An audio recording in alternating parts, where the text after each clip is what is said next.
एक तूफानी रात मिट्टी में पड़ी एक चमकती किताब ने एक लड़की की पूरी किस्मत बदल दी। लेकिन उस किताब के सारे पन्ने खाली क्यों थे? एक गांव, सीरतपुर। वहां एक 16 साल की लड़की रहती थी, मरियम। मरियम बेहद तेज, खुशमिजाज और मेहनती थी। लेकिन एक चीज उसे अंदर से हमेशा तोड़ती रहती थी। उसकी किस्मत हर जगह बंद दरवाजों की तरह लगती थी। पढ़ाई में अव्वल, अखलाक में बेहतरीन, फिर भी न उसे स्कॉलरशिप मिलती थी, न घर की गरीबी कम होती थी, न उसके अब्बा की बीमारी ठीक होती थी।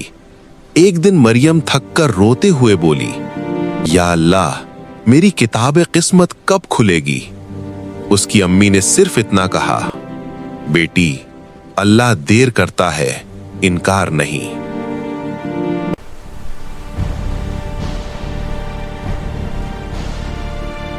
तूफान वाली रात। उस रात गांव में अजीब तूफान आया।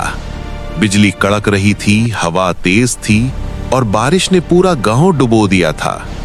मरियम अपनी झोपड़ी के बाहर एक रोशनी देखती है। एक छोटी सी बुक चमकती हुई मिट्टी में गिरी पड़ी थी। वो डरते डरते उसे उठाती है।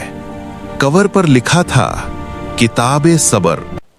मरियम ने पहला पन्ना खोला, पर अंदर कुछ लिखा ही नहीं था।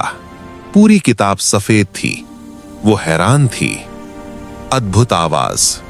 अचानक कमरे में एक धीमी आवाज गूंजती है, किताबें लिखी हुई मिलती हैं, लेकिन सब्र करने वालों की किताब अल्लाह खुद लिखता है। मरियम डर गई।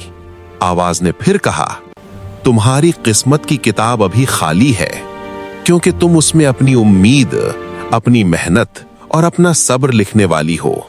मरियम की आंखें भर आईं। और जब मरियम ने उस किताब का आखिरी पन्ना पलटा तो वहां लिखा था, तुम्हारी किस्मत अभी शुरू हुई है, असली राज अगले पन्ने में है।